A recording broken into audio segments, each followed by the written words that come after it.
সুপ্রিয় শিক্ষার্থীরা, সবাইকে আন্তরিক শুভেচ্ছা ও স্বাগতম। আজ বাংলাদেশ সহ সারা বিশ্বে করোনা ভাইরাসের কারণে শিক্ষা ব্যবস্থা হুমকির সম্মুখীন।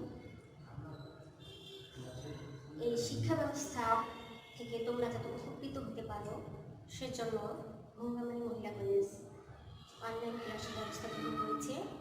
তোমরা অনলাইন ক্লাসের সঙ্গে সম্পৃক্ত থেকো, আশা করি তোমরা উপকৃত হবে। আমি আজকে জীববিজ্ঞান প্রথম পত্রের দ্বিতীয় অধ্যায় কোষ বিভাজন আলোচনা করব। এই আলোচ্য অংশ থেকে তোমরা কোষ বিভাজন সম্বন্ধে যথেষ্ট জ্ঞান অর্জন করবে। কোষ বিভাজন এই চ্যাপ্টারটা আমাদের আগে জানতে হবে। কোষ বিভাজন কি? আগে জানতে হবে কোষ কি। কোষ হচ্ছে জীবদেহের গঠন ও কার্যকরী একক, আর বিভাজন মানে বিভক্তি। এখন কোষ বিভাজন বলতে আমরা বুঝব একটি কোষ বিভক্তির মাধ্যমে এক বা একাধিক যে কোষের সৃষ্টি হয় সেটি হচ্ছে কোষ বিভাজন। জীবের বৃদ্ধি ও পরিস্ফুটন কোষ বিভাজনের উপর নির্ভর করে, এর আয়তন বৃদ্ধিটাও কোষ বিভাজনের উপর নির্ভর করে। বহুকোষী জীবের জাইগোট, এককোষী যে জাইগোটটা সেটা বিভাজিত হয়ে বিভিন্ন টিস্যুতে পরিণত হয়। সেই টিস্যু আবার পূর্ণাঙ্গ প্রাপ্তিতে একটি জীবদেহ গঠন করে। একটি জীবের অযৌন ও যৌন জনন কোষ বিভাজনের উপর নির্ভর করে। বিজ্ঞানী রুডলফ হির্শাও বলেছেন, গাছ থেকে গাছের যেমন সৃষ্টি তেমনি কোষ থেকে কোষের সৃষ্টি। একটি মাতৃকোষ থেকে একটি নতুন কোষের সৃষ্টি হয়, আবার যে নতুন কোষটা সৃষ্টি হবে সেটাই পূর্ববর্তী কোনো কোষ থেকে সৃষ্টি হচ্ছে। বোঝা যাচ্ছে এতেই যে একটি কোষ থেকে একটি কোষ পর্যায়ক্রমে সৃষ্টি হচ্ছে। এখন কোষ বিভাজন প্রক্রিয়া তিন প্রকার আছে। একটি হচ্ছে অ্যামাইটোসিস, একটি মাইটোসিস, একটি মিয়োসিস। আমি এখন আলোচনা করব অ্যামাইটোসিস প্রক্রিয়া। অ্যামাইটোসিস প্রক্রিয়া হচ্ছে প্রত্যক্ষ কোষ বিভাজন প্রক্রিয়া। এই প্রক্রিয়ার সংজ্ঞা হচ্ছে যে প্রক্রিয়ায় কোনো জটিল ও মাধ্যমিক পর্যায় ছাড়াই একটি মাতৃকোষের নিউক্লিয়াস ও সাইটোপ্লাজম সরাসরি বিভক্ত হয়ে দুটো অপত্য কোষের সৃষ্টি হয়, সেটি হচ্ছে প্রত্যক্ষ কোষ বিভাজন বা এটি হচ্ছে প্রত্যক্ষ কোষ বিভাজন প্রক্রিয়া। এই প্রক্রিয়ায় তোমরা বোর্ডের দিকে লক্ষ্য করো। এই প্রক্রিয়ায় প্রথমে মাতৃকোষের, এটি হচ্ছে একটি মাতৃকোষ। মাতৃকোষের এই অংশটি হচ্ছে তোমাদের সাইটোপ্লাজম, এটি হচ্ছে নিউক্লিয়াস। মাতৃকোষের নিউক্লিয়াস এবং সাইটোপ্লাজমের ক্ষেত্রে কোষ বিভাজন প্রক্রিয়া যখন শুরু হবে তখন নিউক্লিয়াসটি পুরো সরু হতে থাকবে, এই মাঝখানের অংশটুকু সরু হতে থাকবে, আর দুই পাশের প্রান্ত আস্তে আস্তে মোটা আকার ধারণ করবে এবং ডাম্বেল আকৃতি ধারণ করবে।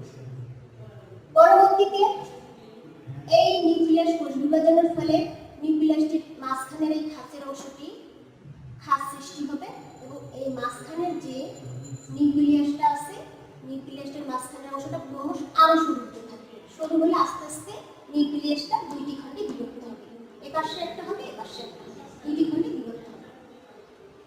যখনই নিউক্লিয়াস দুইটি অংশে বিভক্ত হয়ে যাবে তখনই আস্তে আস্তে এই খাঁচটির ভিতরের দিকে, এই যে বাইরে কোষপ্রাচীরটি খাঁচের ভিতরের দিকে ঢুকতে থাকবে এবং আস্তে আস্তে চাপের সৃষ্টি হবে। তখন এই সাইটোপ্লাজমটিও দুইটি অংশে বিভক্ত হবে, অর্থাৎ নিউক্লিয়াস ও সাইটোপ্লাজম সহ একটি অংশ হবে এদিকে, আবার নিউক্লিয়াস ও সাইটোপ্লাজম সহ একটি অংশ হবে এদিকে। তোমরা এদিকে খেয়াল করো, এই যে নিউক্লিয়াস মাঝখানের টুক, বাকি অংশটুকু হচ্ছে সাইটোপ্লাজম। তাহলে এই কোষ বিভাজনের ফলে নিউক্লিয়াস এবং সাইটোপ্লাজম দুইটি অংশে বিভক্ত হয়ে দুটো অপত্য কোষের সৃষ্টি করেছে। তাহলে আমরা দেখতে পাচ্ছি এখানে একটি মাতৃকোষে থাকে সাইটোপ্লাজম এবং নিউক্লিয়াস। তাহলে একটি মাতৃকোষ থেকে যখন দুটি অপত্য কোষের সৃষ্টি হবে, অপত্য কোষ দুটি সৃষ্টি হবে, সেটা হচ্ছে তোমার প্রত্যক্ষ কোষ বিভাজন। একটি কোষে নিউক্লিয়াস এবং সাইটোপ্লাজম থাকে। তোমরা লক্ষ্য করো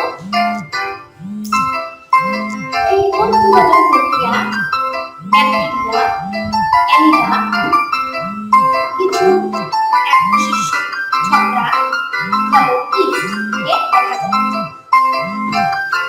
অ্যামাইটোসিস প্রক্রিয়া গেল, এখন আমি বলবো মাইটোসিস প্রক্রিয়া। মাইটোসিস প্রক্রিয়াটা মূলত হচ্ছে নিউক্লিয়াসের বিভাজন।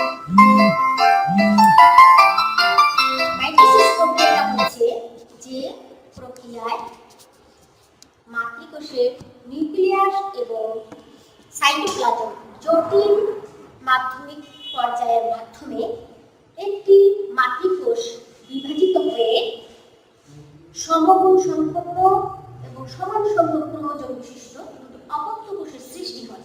সেটি হচ্ছে মাইটোসিস কোষ বিভাজন প্রক্রিয়া। এই মাইটোসিস প্রক্রিয়া দুই রকম, ক্যারিওকাইনেসিস এবং সাইটোকাইনেসিস।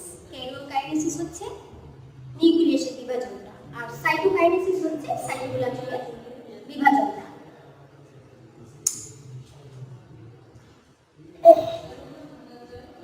মাইটোসিস কোষ বিভাজন প্রক্রিয়া কাকে বলে সেটা এখন আমরা বুঝতে পারলাম।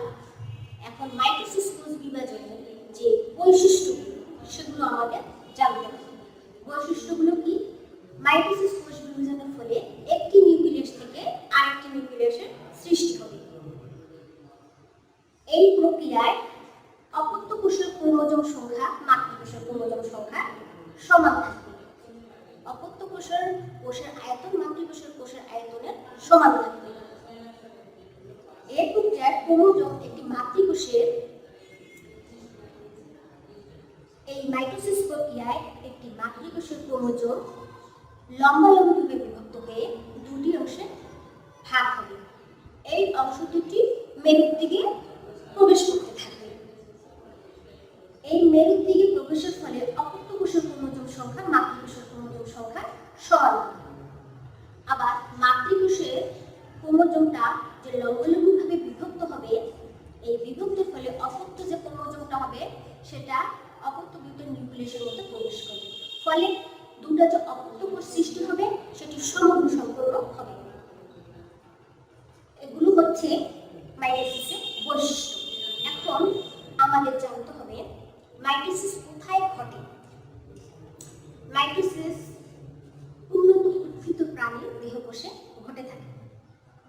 উদ্ভিদের ক্ষেত্রে আমরা কোথায় দেখব? মূল, কাণ্ড, পাতায় দেখব। মূলে কোথায় দেখব? উদ্ভিদের বর্ধনশীল অগ্রমুকুল, ভ্রূণমুকুল, শীর্ষমুকুল, বর্ধনশীল পাতা, কাণ্ডে, এগুলোর মধ্যে যে ভাজক টিস্যু থাকবে সেই ভাজক টিস্যুর কাজগুলো মাইটোসিস প্রক্রিয়ায় কিন্তু সংঘটিত হয়। আর প্রাণী কোষের ক্ষেত্রে স্নায়ু কোষ, পেশি কোষ, লোহিত কণিকা, লোহিত কোষ ছাড়া সম্পূর্ণটাই মাইটোসিস প্রক্রিয়ায় বিভাজিত হয়। এখন আমাদের জানতে হবে বৈশিষ্ট্য কোথায় মাইটোসিস ঘটে, দুটি আমরা জানলাম। জানার পরে আমাদের এখন জানতে হবে যে এর গুরুত্ব বা তাৎপর্য। মাইটোসিসের গুরুত্ব কি? মাইটোসিসের ফলে দেহের বৃদ্ধি, দেহের গঠন এবং দেহের বৃদ্ধি হয়। একটি জীবের দেহ গঠন করবে এবং তার বৃদ্ধি করতে মাইটোসিস একটি গুরুত্বপূর্ণ ভূমিকা পালন করে থাকে।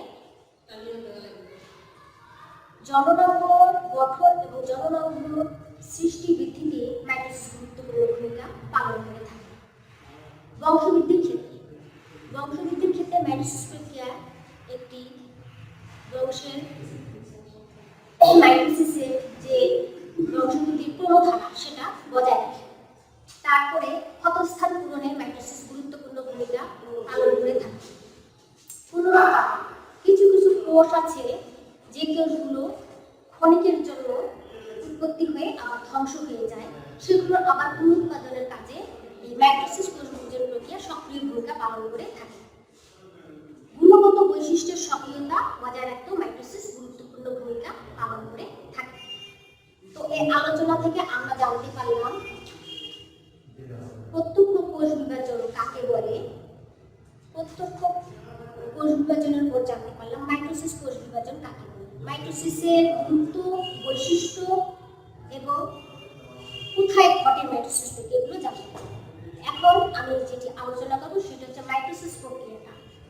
মাইটোসিস প্রক্রিয়া মূলত হচ্ছে ক্যারিওকাইনেসিস প্রক্রিয়া অর্থাৎ নিউক্লিয়াসের বিভাজন। মাইটোসিস প্রক্রিয়া মূলত 5 ধরনের হয়ে থাকে: prophase, prometaphase, metaphase, anaphase, telophase. এখন আমি যেটা আলোচনা করব সেটি হচ্ছে মাইটোসিসের প্রথম দশা, প্রোফেজ দশা। শিক্ষার্থীরা দিকে খেয়াল করো, চিত্রটি হচ্ছে মাইটোসিসের প্রোফেজ দশা। এটা হচ্ছে উদ্ভিদ কোষে, এটি হচ্ছে প্রাণী কোষে। প্রোফেজ, প্রো হচ্ছে আদি বা আদ্য, আর ফেজ হচ্ছে দশা, তার মানে হচ্ছে প্রাথমিক দশা। এই পর্যায়ে তোমরা ছবির দিকে লক্ষ্য করো, এটি হচ্ছে একটি কোষ, এটি সাইটোপ্লাজম, কোষ প্রাচীর, নিউক্লিওলাস, নিউক্লিয়ার মেমব্রেন, এটি হচ্ছে ক্রোমোজোম। এক্ষেত্রে নিউক্লিয়াসটা আকৃতিতে বড় হবে। এটি হচ্ছে কোষ বিভাজনের প্রথম এবং সবচেয়ে দীর্ঘস্থায়ী দশা। এই প্রোফেজ দশাটাই হচ্ছে দীর্ঘস্থায়ী এবং বড়। এই পর্যায়ে নিউক্লিয়াসটা সবচেয়ে বড় আকৃতি ধারণ করবে। পানি যখন বিয়োজন হবে, পানি বিয়োজনের ফলে এই যে ক্রোমোজোমগুলো থাকবে, এই ক্রোমোজোমগুলো ভেঙে ক্রোমাটিন তন্তুর মতো সুতার মতো ছোট ছোট মনে করো পেঁচানো ক্রোমোজোম গঠন করবে। এই ক্রোমোজোমগুলোই পরবর্তীতে বিভক্ত হয়ে ক্রোমাটিড গঠন করবে। এই যে এখানে দেখছো ক্রোমোজোম, এই ক্রোমোজোম লম্বলম্বীভাবে বিভক্ত হবে বলে একটা ক্রোমোজোমের দুটো মাথা থাকবে, মাঝখানে সেন্ট্রোমিয়ার থাকবে। সেন্ট্রোমিয়ারের দুই পাশের মাথা দুটি হচ্ছে ক্রোমাটিড। তাহলে লম্বলম্বীভাবে বিভক্ত হয়ে ক্রোমোজোমগুলো দুটি ক্রোমাটিডে পরিণত হবে। এই ক্রোমাটিড দুটি মাঝখানে সেন্ট্রোমিয়ার সহ সমান্তরালভাবে অবস্থান করবে। অর্থাৎ যখন একটি ক্রোমোজোম থাকবে, মাঝখানে সেন্ট্রোমিয়ার থাকবে, দুই পাশে দুইটা বাহু থাকবে। এই বাহু দুটোই হচ্ছে ক্রোমাটিড আর মাঝখানের অংশটি হচ্ছে সেন্ট্রোমিয়ার। এটা সবসময় সমান্তরালভাবে অবস্থান করবে। এই কোষ বিভাজন প্রক্রিয়ার ফলে কোষের নিউক্লিয়াসের যে দুইটা মেরু থাকবে, এই পাশে একটা মেরু, এই পাশে একটা মেরু, দুইটা মেরু থাকবে। এই মেরুগুলো সংকোচনের ফলে মাঝখানের যে ক্রোমোজোমগুলো থাকবে, ক্রোমোজোমগুলো স্প্রিংয়ের মতো কুণ্ডলী পাকাতে থাকবে। আস্তে আস্তে কুণ্ডলী পাকাতে পাকাতে মোটা হবে, ক্রমশ খাটো হয়ে যাবে। এটাই হচ্ছে এই ক্রোমোজোমের শেষ দশা। তাহলে শিক্ষার্থীরা তোমরা বুঝতে পারলা যে প্রোফেজ দশাতে মূল যেটা আলোচ্য বিষয় সেটা হচ্ছে নিউক্লিয়াসটা আকৃতি বড় হবে এবং এটা সবচেয়ে বড় এবং স্থায়ী দশা। আর প্রাণী কোষের ক্ষেত্রে কি হবে? প্রাণী কোষের ক্ষেত্রে নিউক্লিওলাস তোমার দেখা যাবে, ক্রোমোজোমও থাকবে, সবকিছুই থাকবে, কিন্তু এই যে অংশটা সেন্ট্রিওলের দুপাশের বাহুগুলো দেখা যাবে, এখান থেকে বিচ্ছুরিত রশ্মি বের হতে থাকবে। তাহলে শিক্ষার্থীরা তোমরা অনলাইন ক্লাসের সাথে সম্পৃক্ত থেকো। আমি আগামী ক্লাসে আরো গুরুত্বপূর্ণ টপিকস নিয়ে তোমাদের সামনে হাজির হব। তোমরা সবাই সুস্থ থেকো, ভালো থেকো। আল্লাহ হাফেজ।